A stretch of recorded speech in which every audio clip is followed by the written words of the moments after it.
Burgess and Bolton's weekly wrap-up.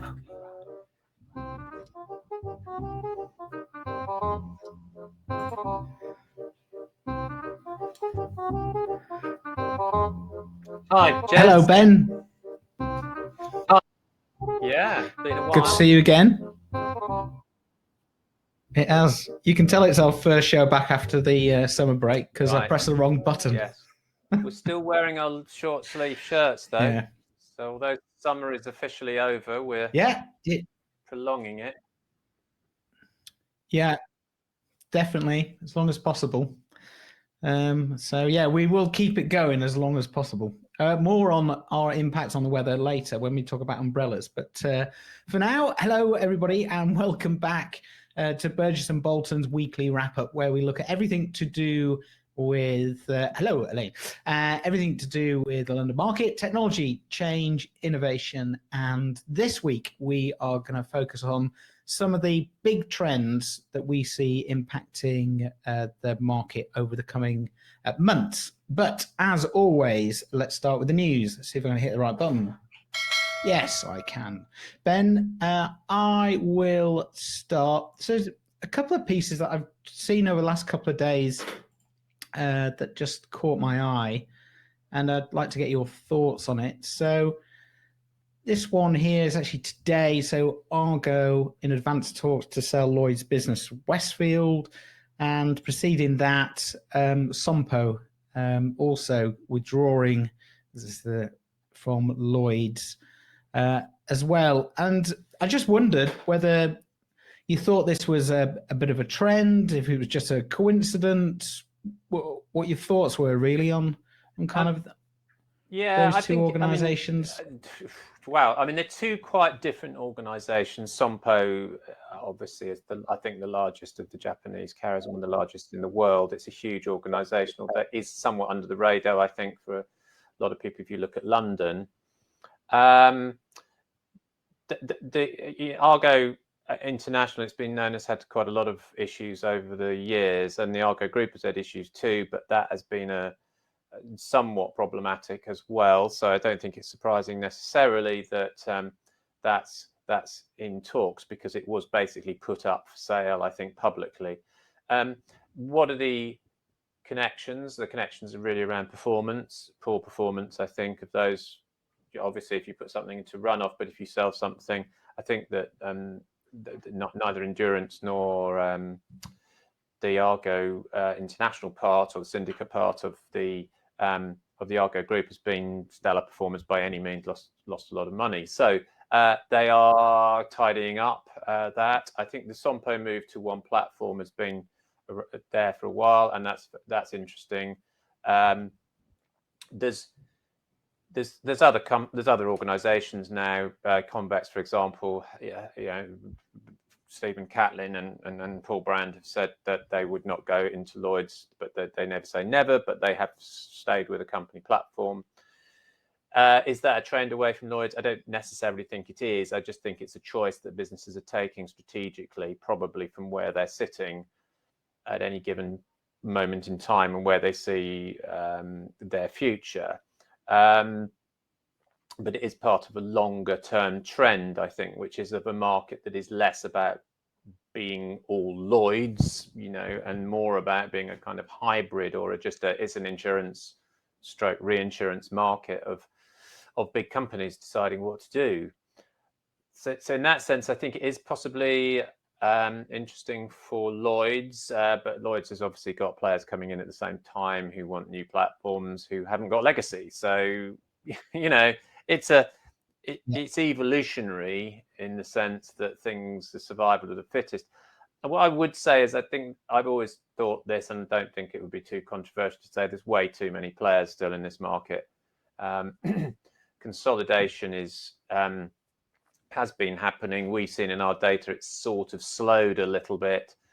Lots of new players coming in. Hard markets caused a bit of a blip to that, and some remediation among large players. So performance is hard to come by still, and we'll talk about that as we go forward. That's part of the problem this market has, isn't until even if the bigger players can't get that stellar performance, there's always going to be a struggle to have consolidation, because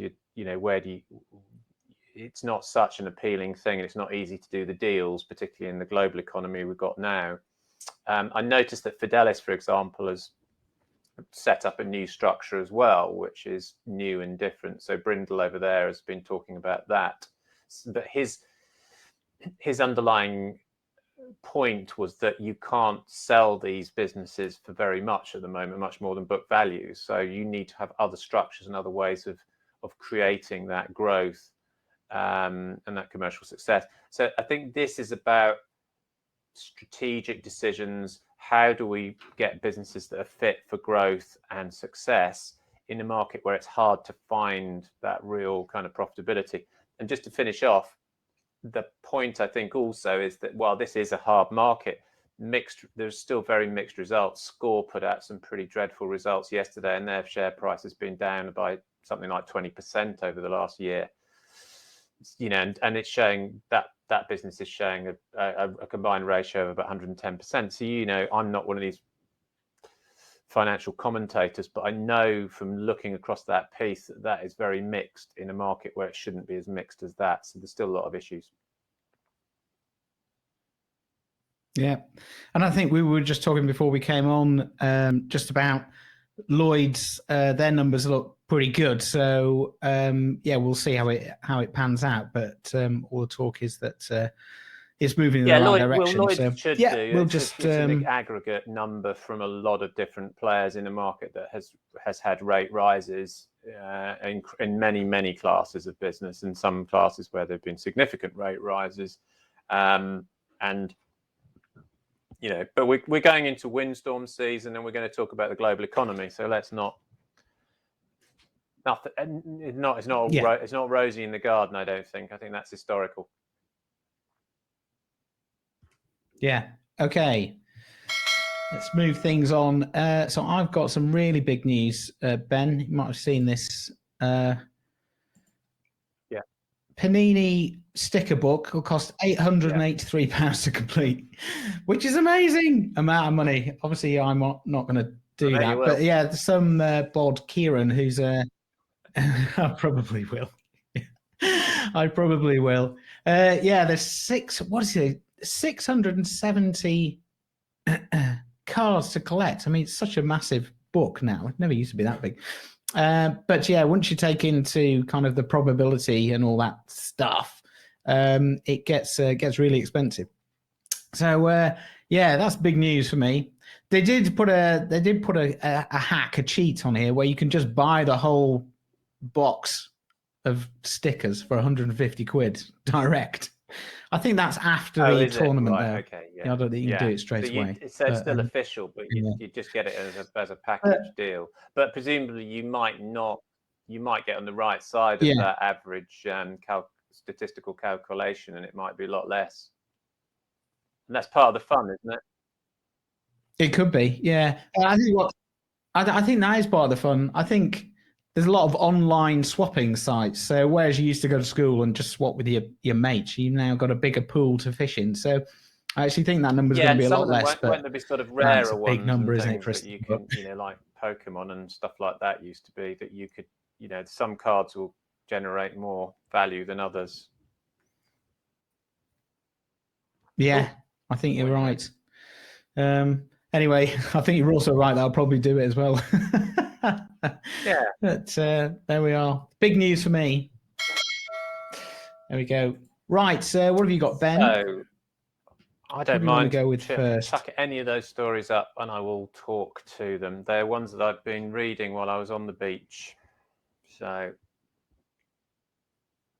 Excellent. You've got an FT article. Let me see if I can find that. Yeah, is that around Solvency 2. This is my link into the Tory party leadership contest, which is very long-winded, very boring, and with, in my opinion, not very good candidates. So anyway, it'll be over soon and we'll have a new Prime Minister. But the new Prime Minister potentially is going to be Liz Truss, and insurance, the unsexy world of insurance has come into the debate over the potential for the UK government to relax basically the rules on Solvency II and unleash billions and billions of dollars from the insurance industry to help the ailing British economy as the cost of living crisis escalates.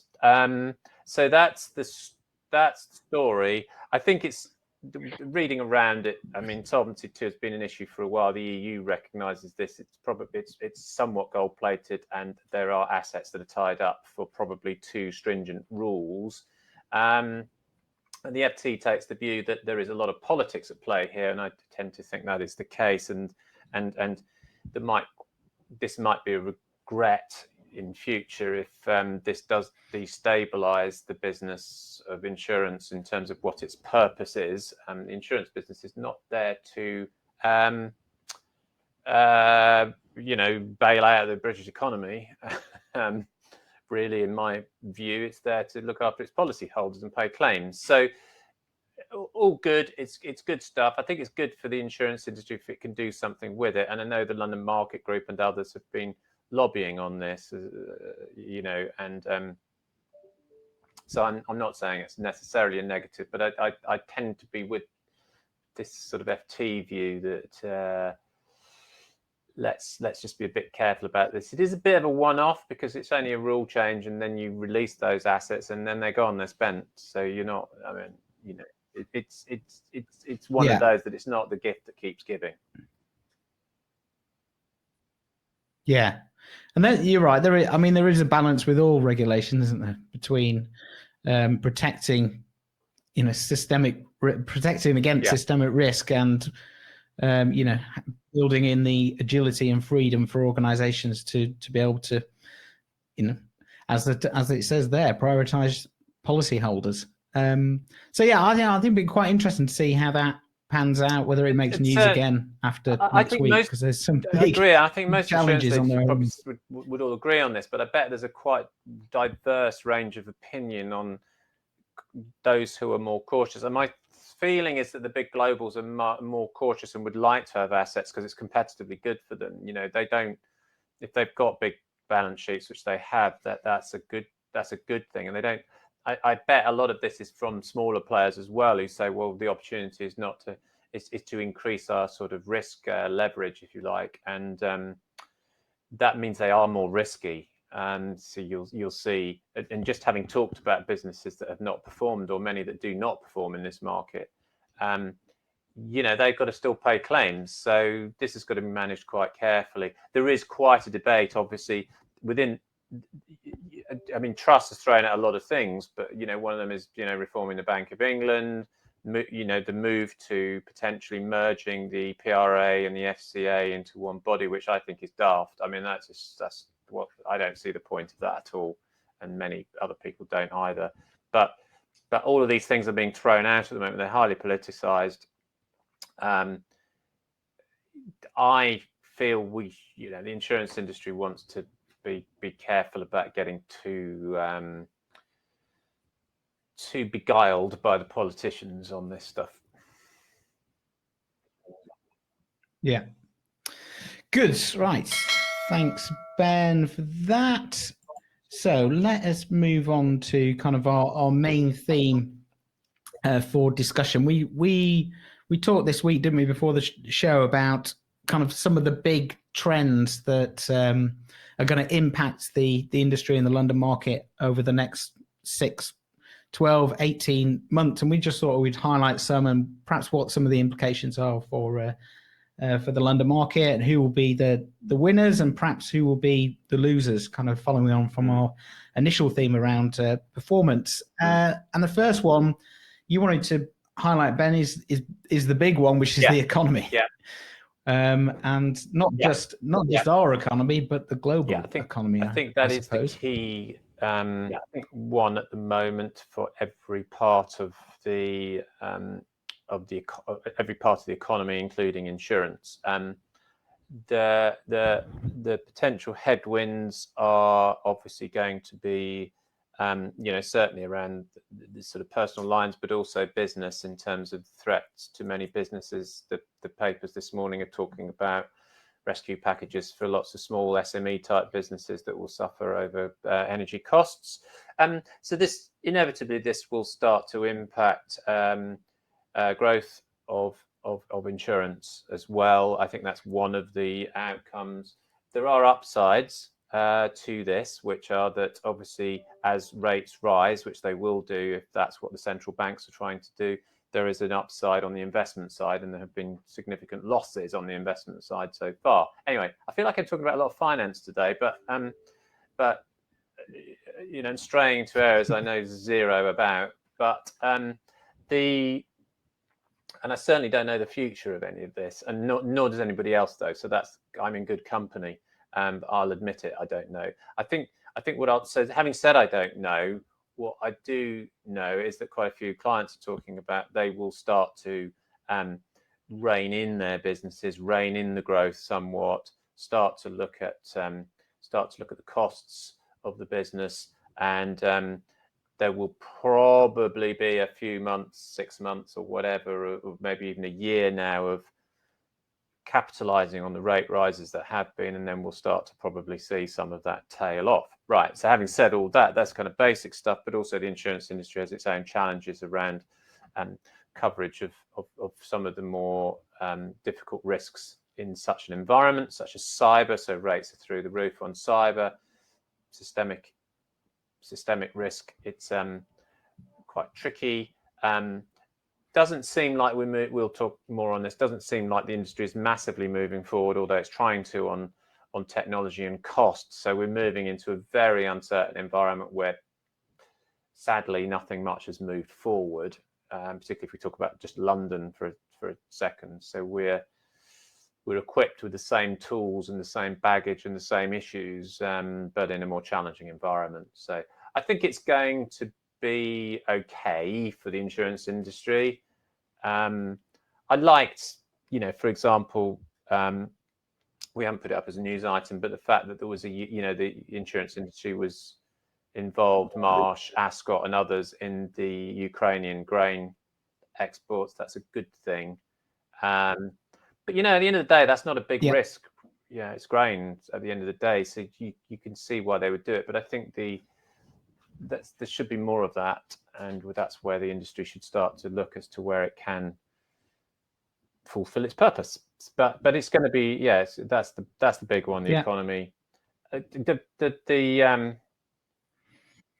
podcast that we listened to yesterday with not Danny, but David. Danny Blanche. Danny was the footballer, wasn't he? But they call him Danny. They call him Danny. He's called David. He was on the in MPC of the Bank of England, but he said that his basic answer was just panic, because nobody knows what's happening, and there are no precedents for where we are. There are no precedents, and the attempts to control that are difficult. Looking around markets, Europe is not in a great place. UK is in a terrible place, I think, from what I can tell of what's being said. Really terrible place, and US is not in a bad place, not such a bad place, interestingly. So given that London, for example, is hugely dependent on and works on gets business in from the US, then that's a good thing, probably. But it's all probably. I don't really know. I think that's the important thing, isn't it? That we don't know, and nobody knows, and we are in this kind of. You can't really look back in history and say, oh, well, that happened, therefore this is going to happen. So I think organizations that are able to come up with various scenarios and then have a plan of action depending on how events unfold, they will be able to cope better if they have a series of kind of plans for different eventualities. I think that one of the problems, and one of the things that was said on that really interesting podcast that we listened to, and something that we talked about as well, Ben, when we talked about the football league being created, the Super League, is kind of this idea of groupthink. And I think in our industry, there tends to be, and if you look back at some of the Lloyd's initiatives and those market modernization agendas, there is kind of this group think around, we need to have everyone together thinking in a certain way, acting in a certain way, and then these things will happen. And as we've seen, they don't always happen in the way that you predict. So by having a range of different scenarios in place for different events, I think those are the organizations that will cope better and probably prosper in such a fast-moving and unpredictable environment that we find ourselves in. Would be stupid to prognosticate about the future at the moment. I mean, I know I've quoted on this show, and I'm glad I did, because I keep every single week I keep thinking about that same quote, which is the economist J.K. Galbraith, who said the one thing is we don't know is anything about the future, and that definitely includes the financial service industry. So it's a sort of con if they pretend they do, and it's kind of what Blanchflower says, is that you don't know, but you've got to work with what you do know and have a go at it. But at the moment, it feels like you just got to watch all the moving parts and wait and see, because it's crazy. So this morning, house prices are still going up by 10% over the last few months, and yet all this other news says something else. There's a news item later on about salary rises and things like that. So there's lots and lots of contradictory things going on. But the fundamental thing is that inflation is pretty rampant, and we will probably see 13% plus inflation, and there's very little you can do about that. That's the one thing about inflation that terrifies the central banks, is that there's nothing you can do to stop it. I think Blanchflower's comment that the biggest problem would be if consumer confidence collapsed is spot on. And we I think in the UK, we've got a lot of problems that are structural and things, but there's a sort of morale issue at the moment, and that's a big problem for the UK, and that will affect insurance in the end. Final thing on the economy before we move on to some other themes. I saw this. Well, actually, I heard it on the radio this morning, and it's on the BBC website. Where is it? This is it. I put it in the wrong order. So basically, it's a really nice 4-minute clip about how there's kind of these 5 big kind of challenges around the world and how they're interconnected. So basically, Ros Atkins looks at these kind of big drivers around the world, how they're all interconnected, and how one thing is driving another and piling pressure on other things. And there's a kind of, to your point about contradictory kind of drivers for change. It's a really interesting kind of clip. Well worth a look on the BBC news. It's a much more interconnected world, and that is the point. And you can talk about what happened post-war and say, it's very similar, but no, I mean, it's not necessarily similar at all, because it's a complex world, and it's interconnected now, and it's hard to know what the levers or the drivers of any kind of change are, really. Yeah, definitely. Okay, good. Right, so that's our economy, our first big theme. I'm going to pick up on tech, kind of digital transformation and data as something that kind of we know a little bit about, given where we work and what we do. What we're going to talk about, I feel there's a real momentum now. After spending 25 minutes talking about stuff we don't know. Now, let's talk about something we do. I think there's a real momentum around the change agenda in the London market, and we had this before summer when we had TinTech, but we had to do it virtually because of the damn tube strike. But we had a clip from Bob within Lloyd's, just talking about the transformation in a very open and transparent way, talking about the roadmap, having delivery dates, and having spoken to people over summer, I think those things, okay, they may slide a little bit, but there's certainly a path now and a momentum towards delivering those digital solutions. And I think that the big change is that they are kind of almost mandating it. Once these go live, then if you're not using these digital systems, then you'll be penalized, and you'll basically lose competitive advantage. So I think that's a big change. I also picked up this bit of news as well, from today. Let me just go back because I put these in the wrong order. So this as well. So Gallagher team up with Novadear on a broker platform. So this is kind of the start, if you like, when these players start to make investments in these platforms. I think you'll have this kind of domino effect. And what was interesting in this kind of press release is, as it says there, they want to take advantage of the Blueprint 2 digital strategy that I've just been talking about. So that they obviously envision that coming to fruition, especially with PPL. I think that's now in train, eventually, the next generation iteration of that. But interestingly, in that second paragraph, it's around kind of developing client-centric tools and giving insight through data. And I think that is kind of the light switch that's gone on, that this can improve your service, not only deliver efficiencies within your organization and hopefully take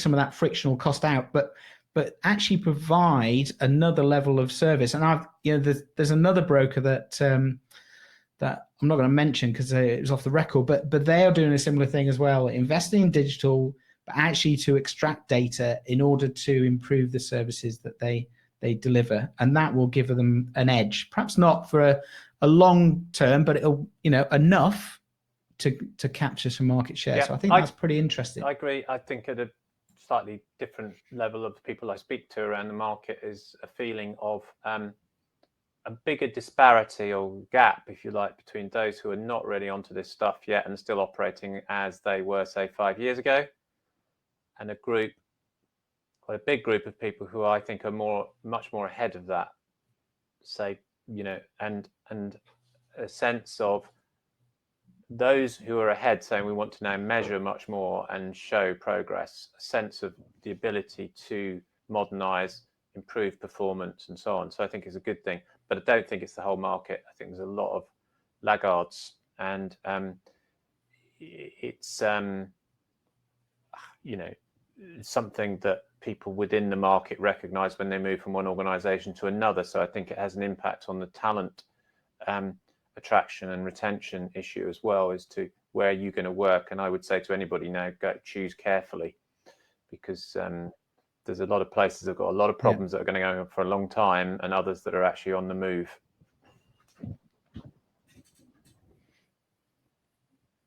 Very interesting. And that actually brings us on to our next theme, doesn't it? Which is talent and work and the office. I don't know, have you got any stats on that, Ben, or we were just saying? Yeah, I've got a chart on a very interesting time for organisations. Got it. But it's a mixed picture. Yeah. So I think there's going to be a need now for some thinking about how the working environment works. And I only want to throw this up. We've been asking about hybrid working, but 3 different parts of the insurance market: London claims, UK claims out in the regions, and then the London market. These are placing brokers, I think, but it doesn't really matter. But basically, there is quite a mixed opinion. Well, the first thing to say is that people, large proportions in the UK market and in the London market on the producing side, are saying that hybrid working has made things worse. But in some areas like London claims, for example, it seems to have made things better. There's no real there is rhyme and reason to it, but it's to do with resource. It's to do with human resource and how the human beings are organised in terms of delivering on service. So, but this is really important. I think it's messy. I don't think it's been thought through. I think the whole way in which the industry has worked and the discussion has been about, it's great for people to be able to be flexible, but it hasn't been linked into, but does that improve service for the customer? Does that mean it's better for the customer? It might be okay for, Julie, who wants to work at home and not going to work on a Friday or a Monday. I'm not saying I'd go either way on this. I think it's about flexibility, but equally, I don't think we're in a halfway house, I think, where there's neither one thing nor the other, and service is a big issue. So I think the whole way in which people are going to work is important, and also and also we've got resourcing issues which we don't fully understand. The Great Resignation, lots of people leaving, the war for talent. So this is a big challenge. The question is who owns this as well? Is this HR? Is it leadership? There seems to be quite a lot of tension, I think, about right, let's go back to rules and procedures and have everybody in for at least 3 days a week or 4 days a week and set those rules. Or no, we've got to be careful and people have got to have their rights and they've got to be able to do what they like. I don't really care. I'm agnostic about the whole thing. I think businesses should do what they do best and make it work with their people. But we are all interdependent, particularly in London market, but in the insurance market generally. And if service is declining, then there is a problem. And service is significantly gone down since pandemic and is problematic in many parts of the industry. So these are, the talent part is one part of it, but a hugely important part. I think we've lost a bit, and this is probably true right across the board, not just insurance, but in everything that we do day to day. We seem to have lost the fix, if you like, on what's the sweet spot between technology and people service, solution solving, and you're going to talk about that in a minute. But that's something that has to be worked out by organisations. Otherwise, it's absolutely bloody disastrous when it goes wrong.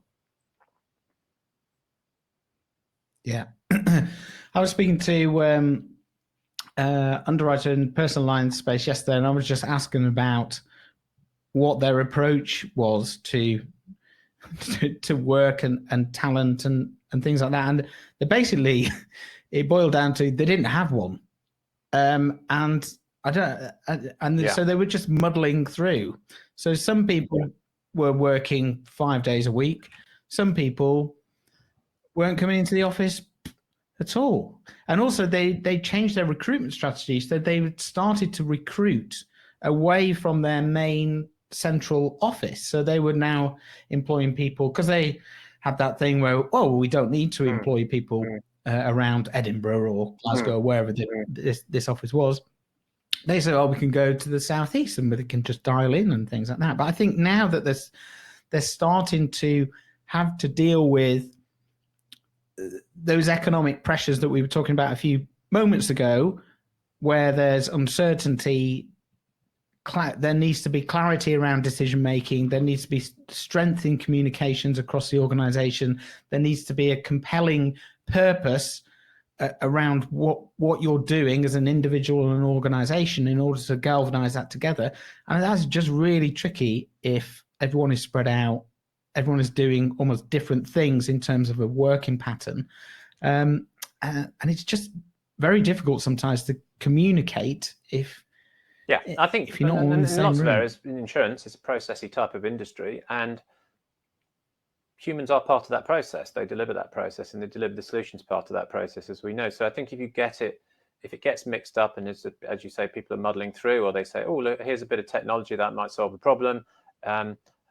For example, we've talked a lot about the benefits of claims portals, which do work out pretty well, and they did work well through the pandemic. But now we're getting feedback which has said, the claims portals work great, but now they're not manned properly. So we can't get through when we've got an issue on the chat line or whatever it is on the claims portal. Well, that's a good example of why you need to have people on top of that sort of thing. This is not a thing you can build around people's preferences. It's about essentials for delivering the product and the service that the industry is known for and establishes its reputation on. I'm not saying you can't think about different ways of working and make it more flexible and modern and everything else, but you've still got to deliver. And at the moment, I think that is falling down in many areas. And that brings us on to our last kind of theme, doesn't it? Which is service levels. and we've already touched on it, but this kind of sweet spot between digital technology and ways of working and the human element to deliver that service. And I think you've been doing a bit of work, well, with Bieber around this, and without giving it all away, it's very interesting. Some of the results. We're lucky. And it's going well. We've got a partnership signed with Bieber around the issue of service, and we're running a survey. It's one of our independent surveys, but it's in association with Bieber. So that gives us and Bieber the access to data and information and intelligence that they need. But it also gives us the platform to talk to the senior leadership of lots of the organisations. So it's a really good thing, I think, going forward. And we're just starting to gather some of the evidence, and it was prompted by a lot of issues that we've talked about as Grace Church, and a lot of issues that people were starting to hear about from their brokers. And this isn't a one-way street, right? This is about the industry. It's not about just saying, oh, the brokers are saying the carrier's not doing well. But there are significant issues that we're seeing coming through in the research. There are things that are fixable as well. That's the point. I mean, the frustration to me is I can see some of these things are fixable, but I don't think the level of collaboration or understanding is high enough at this stage. And hopefully this sort of research that we're doing will help that a lot, but it does need that. And it needs people to get down to not just, let's have a chat about how we can fix this thing that went wrong on a Wednesday afternoon. It's actually saying, what are the standards that this industry should be delivering if it's more customer centric, which I think it is becoming more customer centric, because everybody, brokers particularly, are saying customer expectations are rising. So to me, the future prosperity of the industry and its success basically does revolve around the service it fundamentally delivers to customers, and some innovation, I think, as well in that. But it is better customer experiences, faster service, decent prices, all that sort of thing. But at the moment, it's slow, it's very chaotic, and it's getting worse. So I think this should be a priority. It's going to be a priority, I think, for a lot of businesses. But I think hitherto we haven't really been able to pull the industry together. Everybody's kind of decided their own path. Brokers, then carriers, and then they've thrown rocks at each other when it goes wrong. I think the point is collaboration is really going to be key to the success, and I think we will do our absolute utmost to make sure that starts in the right place and carries forward, because I think there are definitely areas where things can be fixed, and sorted out, and maybe standards is a way forward. It's a theme that we want to investigate. Yeah, no, it's really interesting, isn't it? Understanding where the service levels are in the organization. I was telling you a story last week. I took a friend to it's a winery in Westerham, and it's a really nice place. So you go in there, it's impressive, it's a converted barn, it's got a restaurant, cafe, and whatever. And went in there, they gave us a table, and they said, oh, to order, the best thing is you just scan the QR code on the table, and then you order, and everything will just arrive. And we're going, okay, we'll give it a go. But you scan the QR code, chose your drinks, then you had to put your name, second name, email address, phone number, hit submit, and then they just turned up with the drinks, put them on the table, and walked off again. And there wasn't any kind of, and you kind of just thinking about it was just like, well, you've got this beautiful building, fantastic bar, but there was no service. And you wouldn't go to a pub and go, oh, can I have 2 pints? And they go, yeah, sure. What's your name, email address, telephone number? In the service industry, you've got to deliver it from human beings. It doesn't come from a bloody bit of technology. We know that. But it's the dead hand of finance, isn't it? Which is, oh, that'll save us a few pennies on people. But why do people go to places like this? Because it's social. That's one of the benefits. It's not a seen benefit. You can't cost it up very easily. But the fact that you enjoyed the experience of the person who came to the table and served you, and you had a chat, and it's incredibly important, and it's incredibly stupid not to do that when you set up something new and different. But it's also, I think it's just amazing how many times people get again, using that word, sort of beguiled or seduced by the technological amazingness of putting a QR code. I thought they were dead 10 years ago, those things, but they seem to have come back with a vengeance. But yeah, I mean, it is just the thinking or the lack of thinking that went into that experience is mind-boggling. When are we going? Yeah. So I think organizations When are we really going? need to think about. Sorry. I'll pick you up in a minute. Yeah,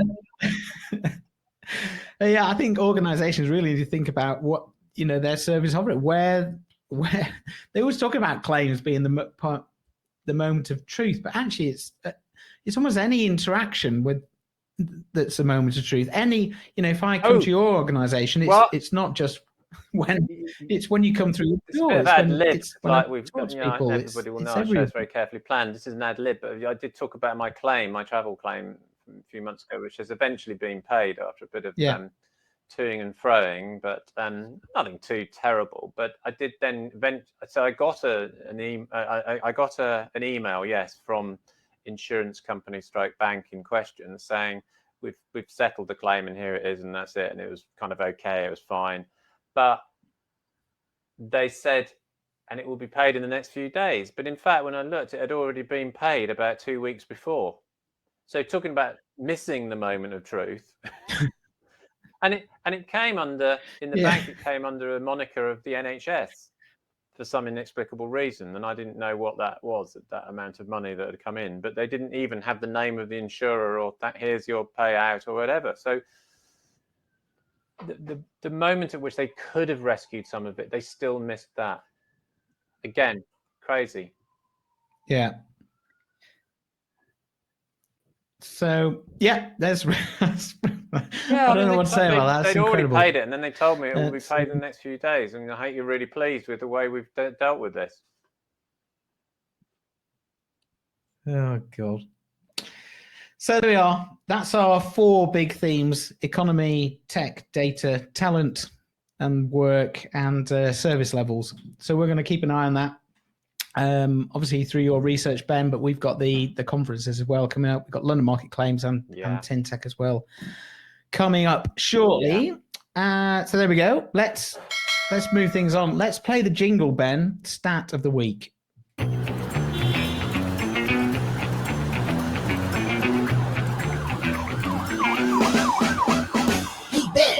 What's the word on the data street? So the word on the data street is that we've been following this story. It's been going through the summer. It's come through. It's still coming through, and it's the tech story. It's the bad news part of the tech story, which is that the funding is drying up. This is part of the economic situation. It's also part of to some extent, the lack of delivery of a lot of these businesses, which is what you'd expect. It's part of the territory. But 42% down, according to PitchBook, year over year, now down to 2.6 billion, which across, I know billion's always a big number, but that does not look, and it's dollars, so it's really $2 billion. That's not a lot of money going into insurtech across the globe. So that's worrying. It's and stock prices are down and everything else. So that's going to have an impact. It's going to mean, less innovation. So I hope London can take advantage of this and that the money is still coming in, but we should keep on looking at this story because I've noticed that quite a few businesses are laying off now. Not just in insurtech, but you can see in places, Klarna, which was one of the biggest tech businesses basically in the world, financial payment systems, for buy now, pay later stuff. That's down, stock's down by half or more. You've got a big shift going on. So money's not there. We should ask some of the groups in London, insurtechs, to come on here and talk about this. They probably won't want to. Yeah. Get Robin Mertens on and people like that to ask what's going on with this and how this is impacting the tech development. Yeah, I think it's interesting, isn't it? Especially when you talk about innovation, because I think there have been some quite innovative things coming through, but it's probably not. Well, it isn't enough, is it? Otherwise, that funding. It's not enough, and it's a shame carry on because going up. there's not enough going in. There's a lot going into personal lines and some of the claim stuff and things, but there's not so much, and parametrics, a few other bits, but there's not so much going into commercial B2B insurance, and that's a shame.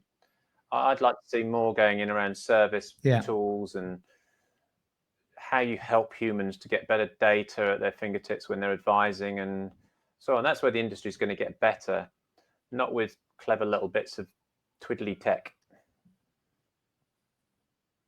Yeah, and I think that, so take it back to the Gallagher story about putting in a platform. I think what they're actually doing is going back to basics. So I think there was a period where people were, to use your word, beguiled by the new technology and were just grabbing at stuff. But now they've kind of gone back to the fundamentals and gone, actually, what do we do as a business? Where are the bottlenecks?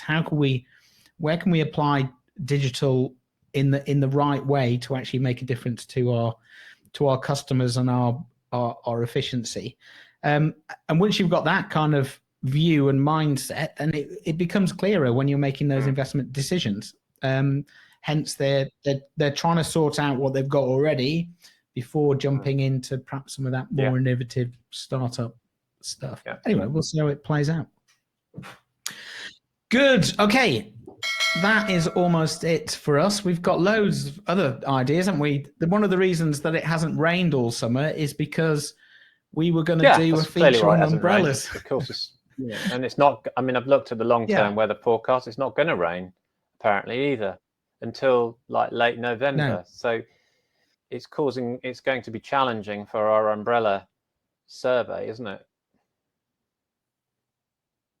It is, but we'll as soon as that rain comes, we shall pursue it. Absolutely. We're not going to give up. No, we're going to go out there, and as always, we'll be proven right in the long run. They'll be coming to us for the umbrella information. We're always right.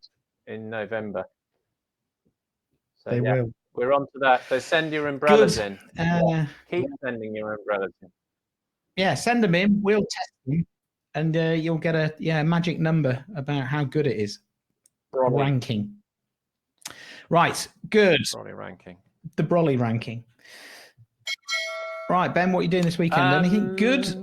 I'm going to, I'm not doing a lot, but I have bought a paddleboard through the summer months, more of which in further shows, but I might go out on the paddleboard. It's something that I railed against, I complained about and said it's worse than skiing in terms of how boring people get about it, but I bought one. I look forward to hearing the stories. How great it is for you. Yeah, brilliant. Well, we got the Medway running through our village. So they've set so up I'm going to be in the the Thames in the raw sewage, basically, on a paddleboard. So the key is that is a very big incentive not to fall off. Yeah.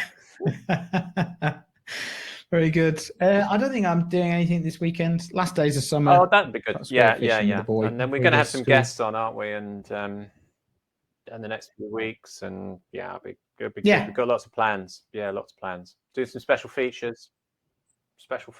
Big plans. Good. Excellent. Right. Thanks for tuning in, everybody. We shall see you next week. Have a good weekend. Goodbye.